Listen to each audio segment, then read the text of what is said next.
Good day to our viewers and to my wife as well. Yes. Last week, good afternoon, Fundisi. Sorry. Good afternoon, Fundisi and Mam Fundisi. It's good to be back again. Yes, sir. Good afternoon. Good afternoon, sir. And welcome to viewers. Thank you. Last time we were looking at our finances, our relationship with money. But today we want to go deeper and look at how our personality types influence our behavior, our attitudes towards money, our relationship with money. So I think that's what we're going to be looking at, and then we'll take it from there. Thank you, Fundisi. Thank you so much. Yes, it was a beautiful session last time as we're looking at our relationship with money.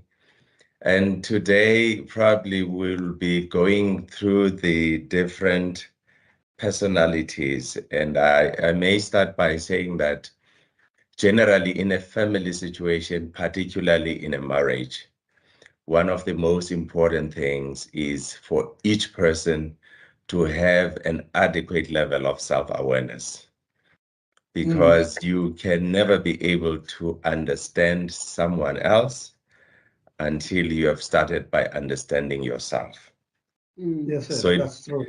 So it becomes important to know how your personality that you bring into marriage manifests itself in the various 5 dimensions of daily marital life.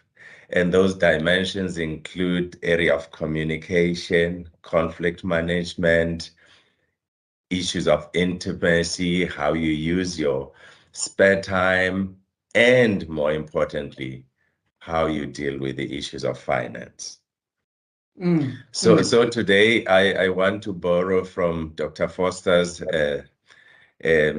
sort of body of knowledge that talks about personality using a framework called the DISC personality framework that looks at personalities and categorizes them into 4 main dimensions. While no personality fits holistically one dimension, we do have an element of being multifaceted, but there is likely to be one dominant element, or at least 2 dominant elements in one's personality. And we want to look at how these now would affect a person's way of approaching finances in a marriage environment. So this personality, the D stands for the dominant type of a personality. Some would liken that to an animal, whether it's a lion or a leopard, in terms of the personality type. The second one would be the I personality of the DISC, which is now the influencing, interactive. This is now the bubbly, very playful, fun-loving personality. And then the S is the supportive, which is now the person who is relatively steady and fairly dependable person. And the C is the conscientious, person who is more doing everything by the book. Now, I want to start with the first personality. And as I'll be describing these personalities, people usually have what they know to be the manifestations of how people deal with money. And these manifestations would be whether a person is more of a saver or a big spender or an investor or a shopper and a debtor. And we'll be looking at these 4 main personality types in terms of how they typically would manifest themselves in their approaches to finances. So can I start with the D? Yes, sir. Go ahead. Okay. The D, as I indicated, this is a fairly dominant person who wants to be in charge, who is a go-getter, a high-paced personality. And they tend to thrive when you throw challenges at them, and they enjoy challenge and take life as a challenge, take marriage as a challenge, and as a result, they take dealing with finances as a challenge. And they are very good in setting clear goals and running after what they have set out as their goals, and they are very quick in seeing people that are they're falling off the line, or when a spouse is failing to meet the financial targets that they have set. But these people are very good in starting and initiating things. They've got courage, they've got energy, but their weakness when it comes to finances can be around dealing with a finer detail, the fine print. So these are the people who jump into big deals because they are go-getters, but later realize that, hey, they missed some fine print. They missed some conditions and preconditions, and find themselves sometimes now having to backtrack or to deal with a bigger challenge, because in their speed, in their desire to achieve, they ended up missing some of that fine print. So these are people who can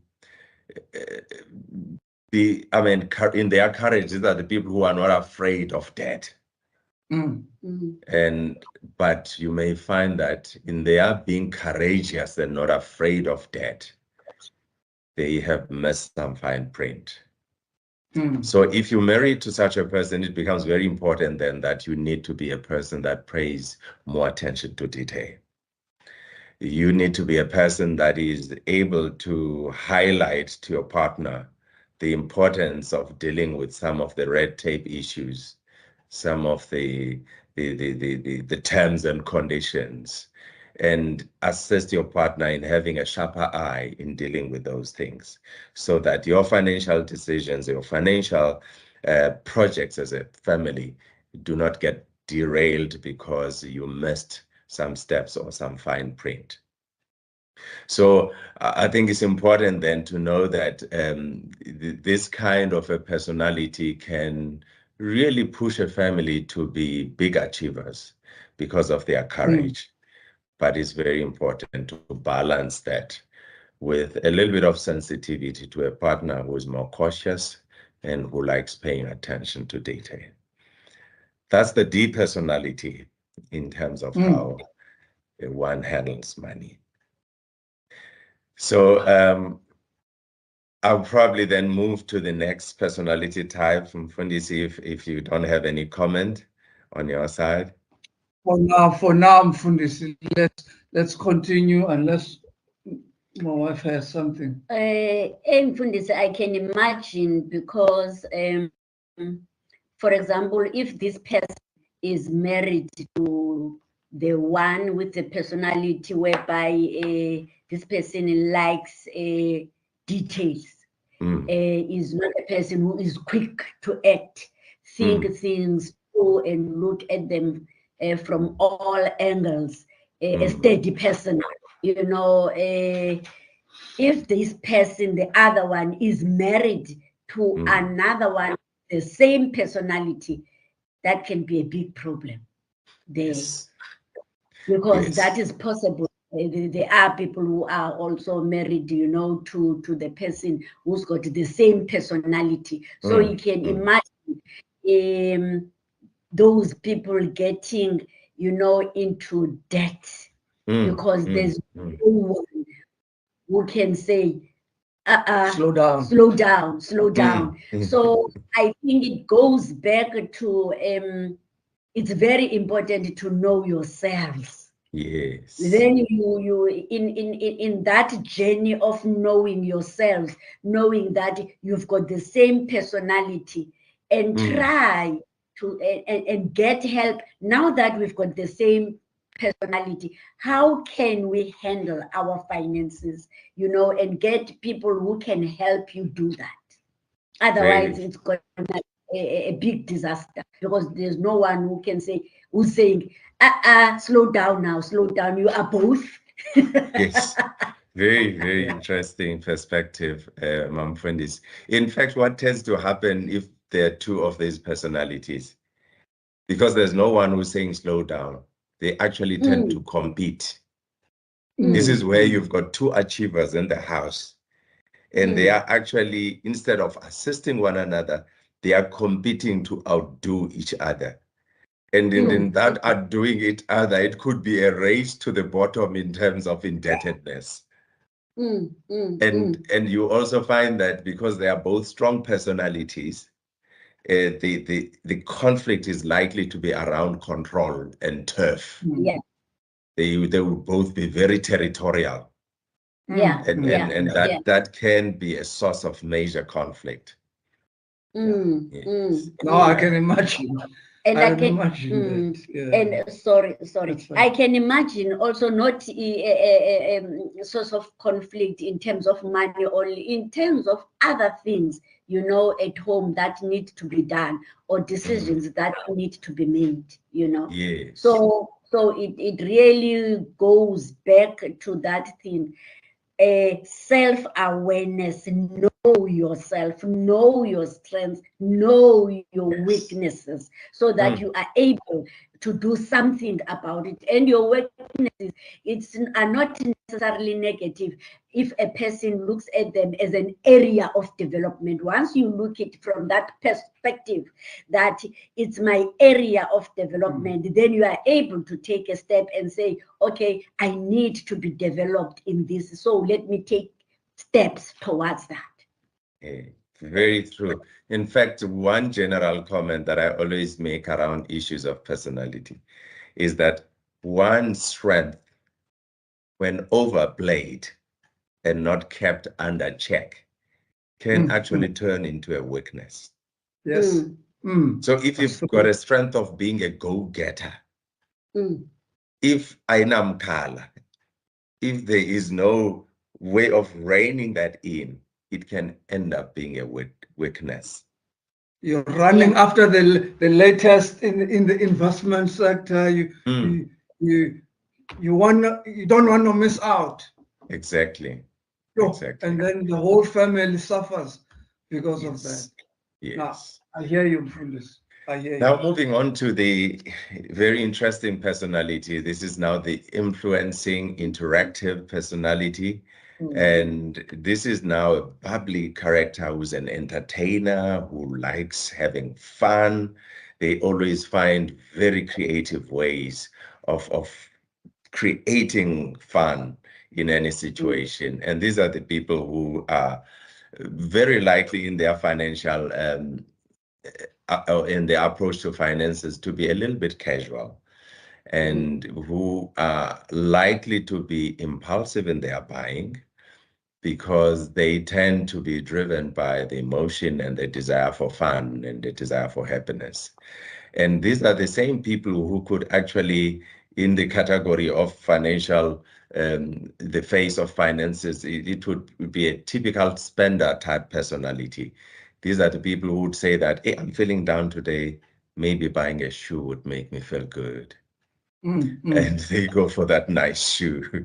And these are the people that I feel like something, you know, something to just lift me up, you see. And they then use money as a way of soothing themselves and just giving them that feel good thing. And sometimes do that outside of looking at affordability. Whether this is something that we planned, is this something that we can afford, is it appropriate at this stage? So this influential, interactive personality, bubbly personality, almost I sometimes call this personality a dolphin personality, can be also trapped to following the trends. You know, these are the typical people that would look at their house, and the moment they visit somebody's house and see somebody's curtains and say that, hey, our home is like dingy, and we need to get the new curtains. These are not the curtains. Yeah. And suddenly they despise everything that they had because they saw some other new trendy thing. And they feel so agitated that, no, I don't like this anymore. It's like we've got nothing because there's this pressure to get that thing. So it can be a very difficult situation to deal with that person because they are very emotional generally. They are very expressive people and can really drive to push that we should get this thing. And it's like the end of life if you don't get it. And it's like, if you're blocking me, you don't love me. If you don't allow me to have this. And that can be a very difficult personality because it's easy to find yourself trapped into debt. It's easier to find yourself trapped into shopping addiction, as it were, and going deeper into debt. And typically also in terms of business ideas, this is the type of a person that wakes up with this idea today and they're so crazy about it and they want to throw money at this idea without looking at the finer detail. And after a week, they've forgotten about the idea and now they've got a new idea that is even better.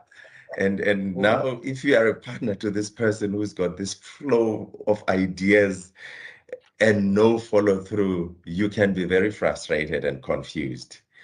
So this is a personality that needs to be balanced by a partner that is a lot more systematic, a lot more disciplined in terms of having a follow through, and who is able to lovingly guide the partner that this may be nice to do, this may be appropriate to do, but not now. We actually cannot afford this. Can we plan for this maybe in a few months' time, or in a budget for it, to do it on the month end?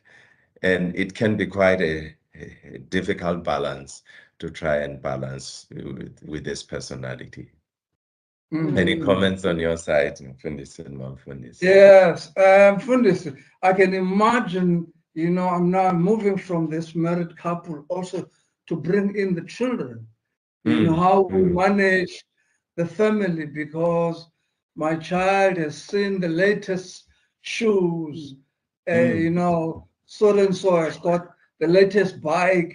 Daddy, I want that bike also. And mind you, you bought a bicycle, a new one, just now for Christmas.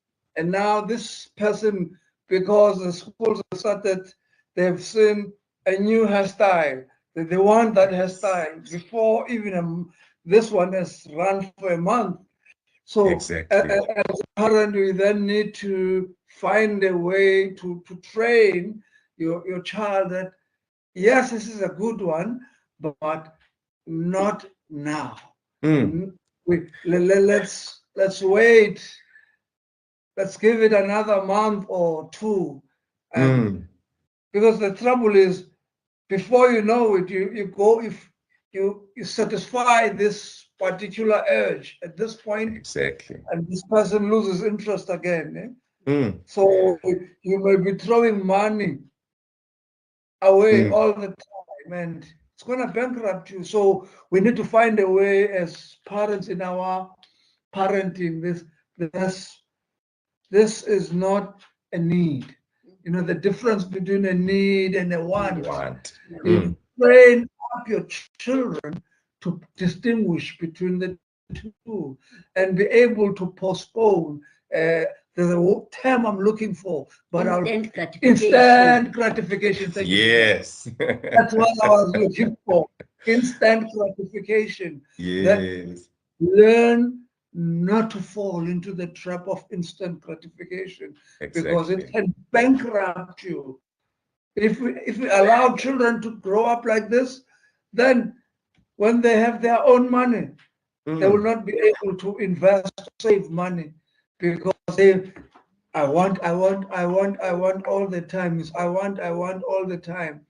So yeah, that's all I can say. Perhaps you want to say something to that? Yes, there would be instances as well whereby it's not that the child has got that personality, but the parent has got that personality and is just spending like that,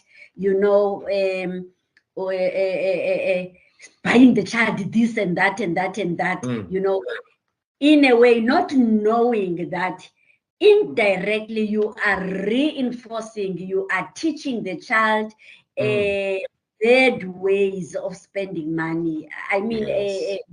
bad patterns in terms of spending. So this child will grow up now with that pattern, with that lesson, and do it when the child is an adult. You That's know. very true. So there's That's also very true. that anger. Yes. You know, as Mfundisi was talking about buying this bicycle and the like, I'm thinking about phones. You find that because there's so many changes that happen with technology and gadgets, you find that you had bought this person a phone, and suddenly after a year, it's like they don't have a phone at all because they want that latest one. And they will be so morose and actually feel like you don't love them because they want that latest gadget. And that's the problem. And as you say, Mamfundisi, it's about, when it comes to kids, it's about cultivating the right habits. And if we allow that kind of, you know, these are the people who say that they are spontaneous. But when spontaneity is too much in the area of finance, it's actually lack of financial discipline. So it is something that we cannot encourage, particularly with the kids.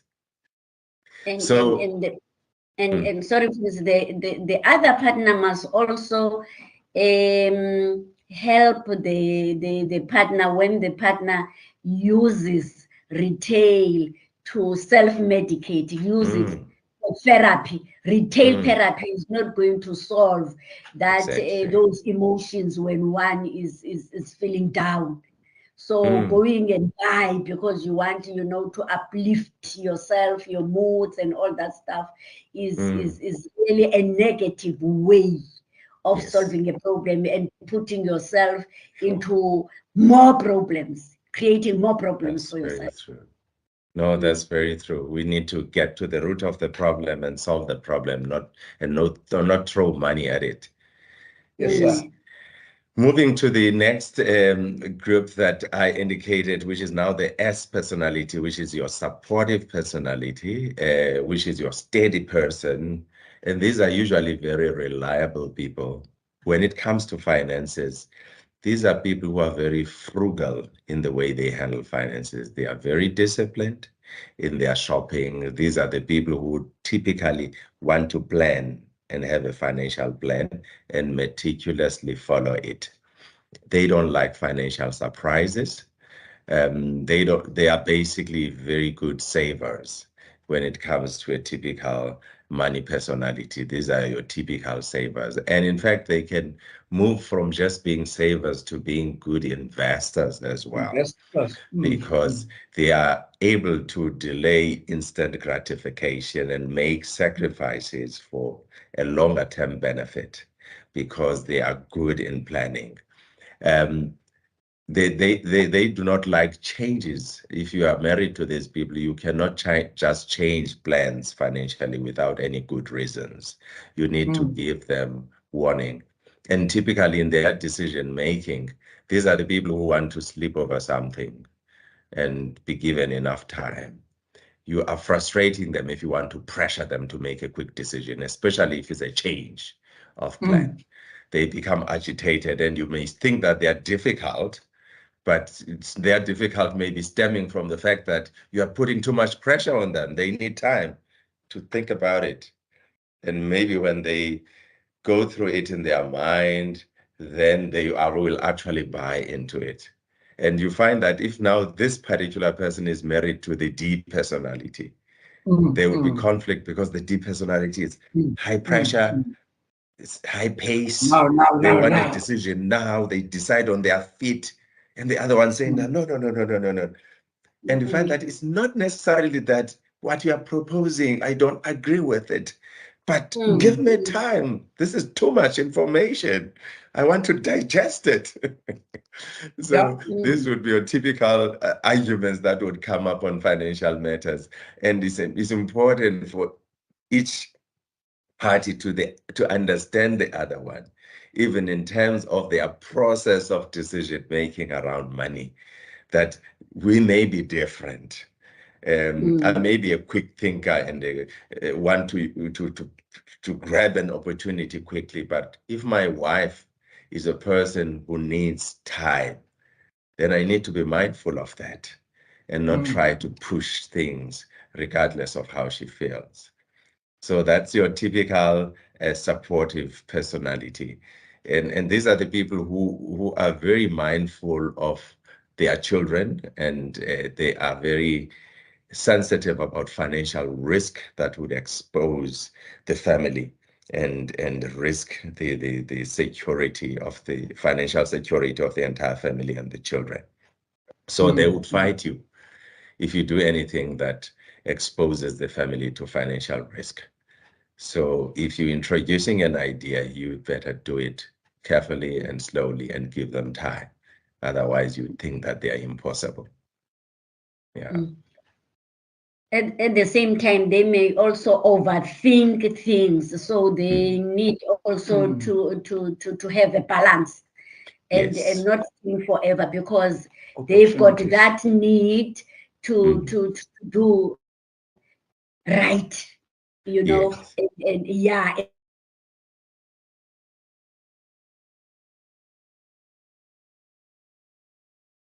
I think it needs to be balanced and not take forever making a decision, because opportunities are not going to wait, you know, for this person.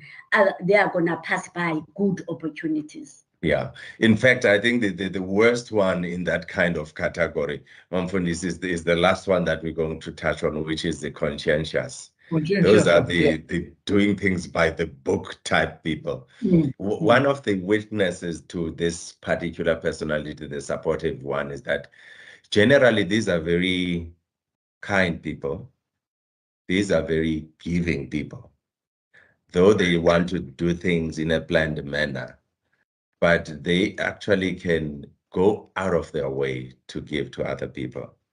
Though they are people who are very disciplined, sometimes they would rather be the ones that suffer than to see the other person suffering. And this is one area again where your typical dolphin your typical dominant personality, the D personality, the lion would actually feel that, why are you prioritizing other people so much? I mean, this could have gone into our financial targets as a family. Why do you seem to care so much about this and that? And you find that some of the conflicts would come from that, but this other person would feel that this is also very important. Giving to the needy is also important while we're pursuing our goals, but we should also help those that we meet along the way. So that's the typical supportive, steady personality. Then moving to the last one, which is the conscientious. This conscientious personality is a personality that is very much sensitive about being wrong. These are the people who would prefer to have a manual for everything. These are the people who want to do everything by the book. And to them, their motto is do it right or don't do it at all. And these are now the people, as Mom Foster was saying, that they can, when it comes to decision making about a big financial investment, they can take too much time checking this way and that way, and over calculating and over analyzing to a point where the opportunity passes away. And these are the people who can be too fearful of making financial mistakes. If they go to a financial advisor and get an opinion, these are the typical people who do.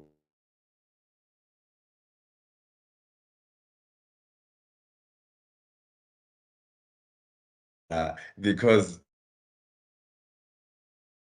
and generally these are the people who can be very hard on themselves.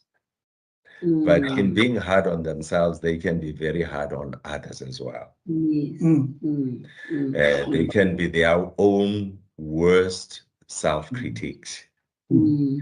So if you're married with this person, you are likely to be a little bit frustrated about how they can be very sticky and very difficult to convince when it comes to decision making. And you may even feel defeated and feel like it's not even worth trying, because this person will put me, I'll be like I'm in court. They will cross-question me and want every T crossed and every I dotted. And I don't have the energy. I might as well not try. But you find that there is value, though, as long as this person is also aware that I can be too much in my being over analytical. But there is value in terms of them looking at the detail, because when they do make a decision, they are likely to make a very good decision. When they do make an investment, they are likely to make very good investments. But there is a need to try and moderate their strength of analysis with a little bit of speed, with a little bit of trust, because these are the people who can be overly suspicious and they can be skeptics about everything. But sometimes they need to have someone who is a little bit nudging them to be more trusting and to be a little bit adventurous in order for things to happen. So these are typically, if like Mom Foster was saying previously, you've got two of these people married. These are the people who are likely to be two brilliant people, engineers that are married, but with all the brains that they have, with all the potential that they have, they could actually be very poor. Because they are both your typical people that would sit over the little that they have rather than using it to generate more. And these are the people who their kids would actually feel like they are kids that have grown up in a very regulated environment, where they feel like they are being monitored and being supervised in every little move and decision that they take, because these people are inclined to being perfectionists. And perfectionism, while most people think that is a good thing, it can be actually a very self-limiting trait. Yes. Yeah. Okay. Sorry for this. No, just asking for comments from your side. Okay. No, I'm thinking about this conscientious person. Perhaps what we could say that we need to bring balance to our in all the personalities. We need to moderate, Yes. and be open to change. No, this is not bad, but if not moderated, if we're not careful, this can cause trouble instead of bringing blessings to the family. Because if, for example, I'm monitoring my children, what they spend their money on all the time, they must account for every cent that I've given them. I'm not teaching them to be responsible individuals. I'm creating people who are not going to be able to make decisions next time, when they're grown ups.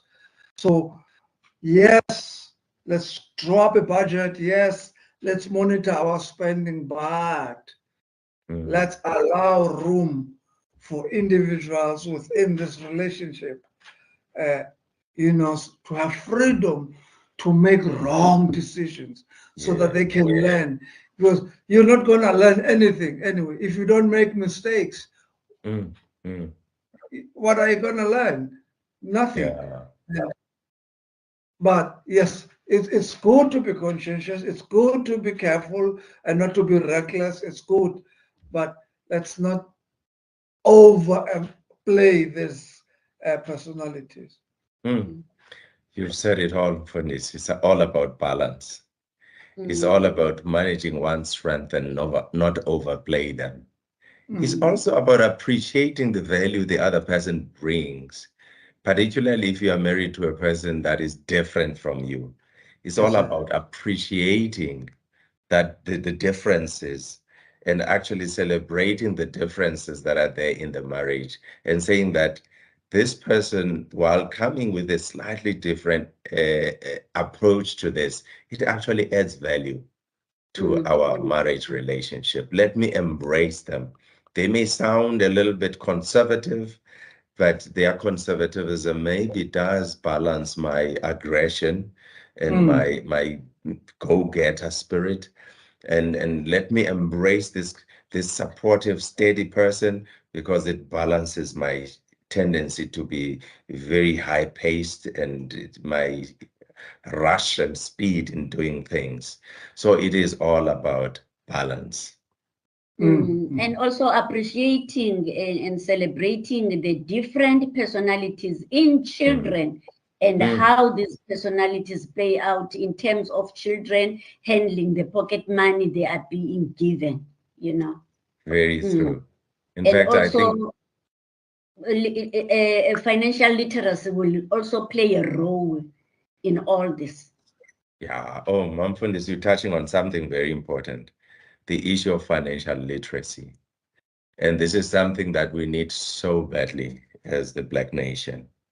We may be professionals in various disciplines, but if there's one thing that we lack from our training and also from modeling by our parents, is the issues of financial skill.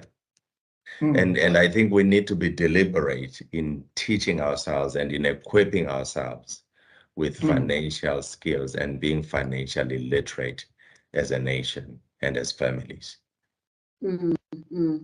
Very, very important. Otherwise, all these things, when the personalities are not balanced, when there is no financial literacy, it affects the quality of our lives. That's very true. That is very true. Yo, Fundis, time flies. Yeah? But even as we're going to wrap now, I'm now thinking about people that are preparing to get married in terms of all that we've said today, that it is important for them to know themselves, that's self-awareness, but not to go around looking for someone that is like them. Don't look for yourself in a partner. Rather, look for someone that you can grow together, someone that is willing to develop, to change. You must be willing to change, and they must also be willing to change. You learn together. That's gonna make your lives exciting and fun, because you are learning, you're growing together as a couple, instead of each one being stubborn and not wanting to change.